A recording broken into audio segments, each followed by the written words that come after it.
Yesterday I told you a little bit about Gil Amelio's last Apple keynote and Jeff Goldblum and Muhammad Ali.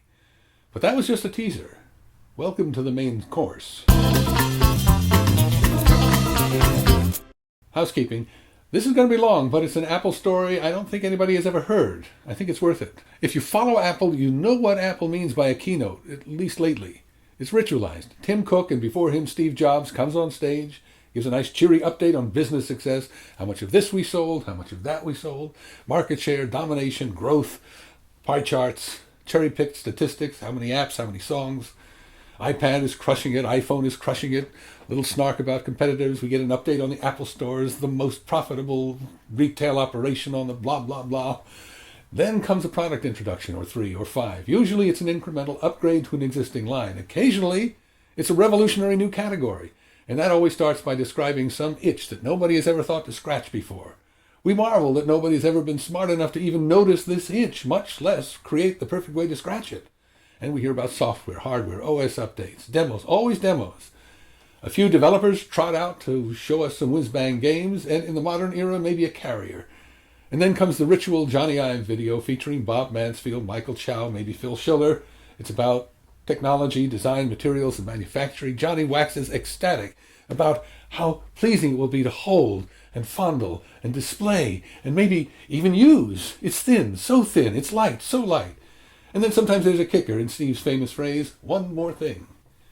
Usually there's a hip musician to round out the show, but basically that's it. It's liturgy, it's like Mass. The most important thing about the Apple keynotes, though, is something that we don't even notice. It's not in that structure. It's the frame around the structure. The most important thing about an Apple keynote is that Apple is in charge totally. Apple controls the invitations, the venue, and the timing. Apple will only hold a keynote when there's something to announce. Well, what if that weren't the case?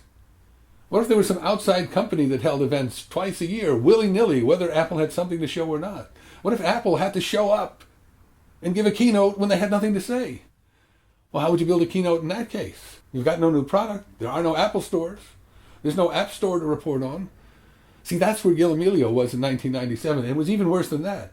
What would you say in your keynote if you had just come through a year where your company lost more than $800 million?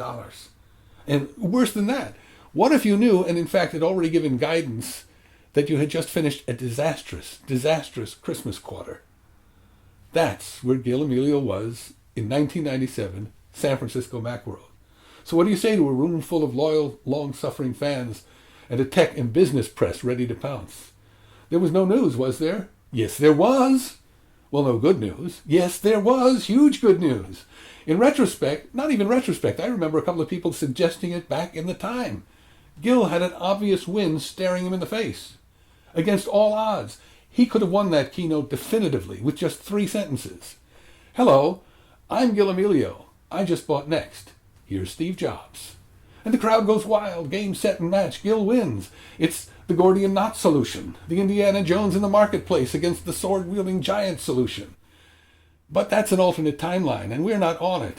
Because what happened instead is the presentation from hell. And I'm here to tell you how it all fell apart. Let's start with the speech. The speech was hammered out over Christmas break. I was in touch with half a dozen or more executive and middle managers at Apple and Next. Gil was out of pocket. He spent the week at his Tahoe home. He was bizarrely absent from the process. He was having trouble opening his emails. As Wallace Shawn says in Princess Bride, inconceivable. And then, with time running short, Gil decided late in the game, and by late in the game I mean at rehearsal the day before the keynote, he wouldn't or couldn't read the speech from the teleprompter. He was happy with the structure of the speech, but he wanted to ad-lib it from bullet points. So he had his executive assistant deconstruct the speech to an outline, 1 phrase or sentence per paragraph. And then we loaded the bullet points into the prompter. See, it was like instant coffee. A spoonful of bullet point, Gil adds a cup of hot water, and it reconstitutes back into a speech. Now, if an executive masters the content and can deliver a speech in his own words and voice, that's better, frankly, much better. In principle, Gil was right, but there's a big if at the beginning of that sentence. If the executive masters the content. But Gil decided to do this at the very last minute, right before the speech. We never actually had time to time it or rehearse it. All right, now let's leave Gil for a moment and consider another of the players, Apple's chief marketing officer, Sajid Chahil. Sajiv's favorite marketing strategy is the celebrity, beginning with Apple Japan sponsoring a tour by Janet Jackson in 1991. On through his post-Apple career at Palm, Sony, and HP, Sajiv will always bring the star power. You may remember the HP ads with Shaun White, Jay-Z, Serena Williams, the hands. That was Sajiv. It actually was Goodby Silverstein, but they were working for Sajiv. Well, this morning Sajiv outdid himself. He brought the most famous, most admired, most beloved, most courageous, most outrageous person on the planet, the global top celebrity, in gravitas, grace, courage. He had Muhammad Ali in the room. And if that wasn't enough, he had tap legend Gregory Hines and revolutionary aircraft and spacecraft innovator Burt Rutan, the guy who built a plane that went around the world without refueling, the guy who would later build a plane that could fly into space. And then Sajiv had done the deal that landed us the star of the #1 top-grossing movie of the previous year, Independence Day, our unbilled surprise guest, Jeff Goldblum. Cut 2. Me, in the green room with Jeff Goldblum. He's just told me he likes my script, he likes my jokes, he's going to use them. Cut 2. The stage. Macworld's Colin Crawford is making opening remarks. Backstage. Jeff Goldblum heads out to talk to the event producer, Michael Whitland. Now, Michael is my friend, colleague, and sometimes boss. And he saw my teaser yesterday and shot me an email filling in some of the details that he remembers. So I'm going to consult his email too. Jeff confided to Michael that he was nervous. Now, you might not expect that. Here's a major movie star. He's just come off the top-grossing film of the year and the top-grossing film of 1993, Jurassic Park. But he's never spoken to a live crowd of this size. And what's more, he's not in character. He is, as they say, and Jeff Goldblum as himself. But what Jeff doesn't know, and what Michael does know, is that a Macworld crowd is not a tough crowd at all. They're basically teenage girls at a One Direction concert. So Jeff is all, what do I do? What do I do? And the show has already started. The house lights are down. The screen is now playing an Apple commercial that was built out of clips from Independence Day. I'll link you to it. And crazy Very lights are sweeping the room like Junior League American Idol. Unnoticed by the audience, Michael gets Jeff to the podium in the dark. Reading from Michael's email. Jeff is saying, what do I do? What do I do? I told him, don't say anything. Just stand there when the commercial ends. Just stand there. He looked at me like I was crazy, and I whispered, trust me. Knowing that as the lights restored to the stage and the podium lights came up, it would take a while for 2,000 people to focus and see who was standing in front of them. And just as the lower third name comes up on the giant screens, the crowd erupted in a roar of recognition and applause. Michael says, Goldblum told me later he was blown away. Michael said, I thought we were off to a very good start. Cut 2. Me, backstage. I hear the crowd roar. I hear the laughs as almost every joke lands. And I thought the same thing. We've got this. But then Jeff throws to Gil. That's showbiz talk. So out comes Gil. And it's like when a tire rolls over a nail. Not a blowout, but a slow and then more rapid leak. Gil's body language said, I don't want to be here. He tried to look casual, but instead he looked dead. Up came the bullet points in the prompter. First bullet point was financial results. Uh-oh.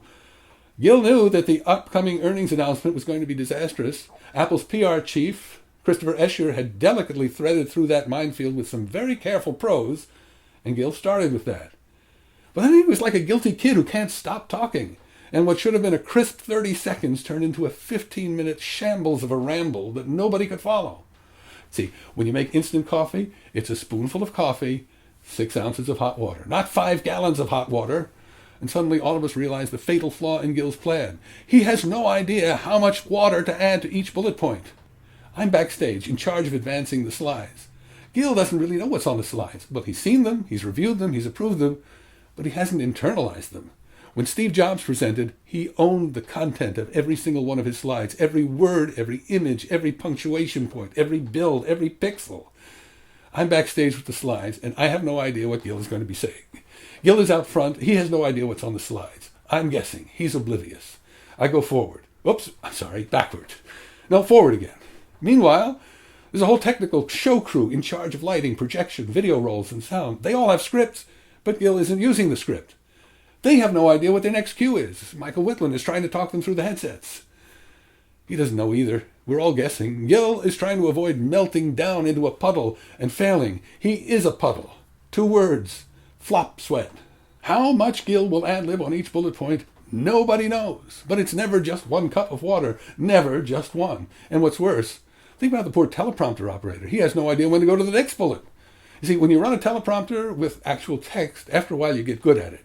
If the speaker pauses, you pause. Advances, you advance. Speaker goes fast, you go fast. If the speaker goes off script and ad-libs, well, you just sit there and wait for him to come back. But this morning, the teleprompter operator was with the rest of us in the clan of the clueless. Every bullet point is taking longer than planned, and for a guy who really doesn't want to be out there talking at all, Gil just won't shut up. The speech goes on and on and on. Backstage, a select group of Apple engineers and product managers are waiting to come out for their demos. Executives from other companies are waiting to come out and salute the Apple logo, but nobody knows when. And then there's Steve, pacing like a caged tiger, knowing he has it nailed, wondering if anyone in the audience will be awake by the time he hits the stage. I want to talk to him, but I can't take my eyes off the slides. Oh, forward! No, that was too soon. Back. Now forward. Everyone is smelling disaster. Everyone. Back to Michael's email. After we passed the hour mark, I was told on headsets that we were running out of contracted satellite time. Uh-oh. We had a truck parked on 2nd Street beaming the evolving disaster to thousands of people. I had told Nick, our stage manager, I had to go off headsets. I ran out to the street, pleaded with the uplink truck to stay. Money was no object. Well, it didn't take long, but it was hairy for a few minutes. Fast forward. Still Michael Whitland. I was monitoring the show from the floor just in front of the stage, which was filled to the brim with photojournalists. We were packed. Somewhere around an hour 50. Mohammed's wife, Yolanda, sitting in the front row, signaled me over. I crawled my way to her. She asked, "When will Gil get to recognizing Ali?" And she told me he was going to pass out, and he was. Michael continues, I didn't check to see if Rutan, Hines, Waz, oh yeah, we had Waz there too, and any of our assembled friends were also ready to pass out. Instead, I immediately went backstage, wrote a note in heavy marker, backed out onto the stage. You never do that when a guy is talking. I backed out onto the stage, just within Gil's eyesight. He was hanging out at the side of the podium, ignoring the downstage monitors droning on, and I put the note on the podium where his eye could see it. And the note said, "Hurry up, Ali's about to pass out." And so it went, until the one sensible man who had his stuff together, the man from Next, the man from Pixar, the man, let's face it, from Apple, the man whose movie, Toy Story, grossed even more than Independence Day, finally took the stage. Until next time, I'm Mikola.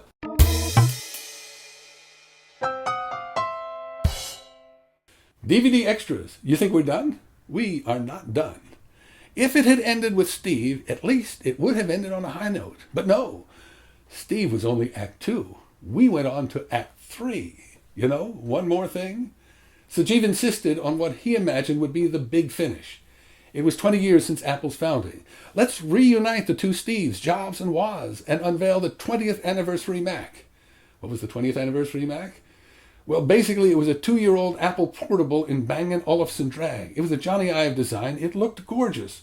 But it was essentially a silly product, an obsolete computer and a fancy dress. There's a basic contempt for the customer in that. Sajeev wanted to sell it for $10,000, and he would throw in concierge service. Talk about being off-brand. Macintosh was the computer you already know how to use, the computer for the rest of us.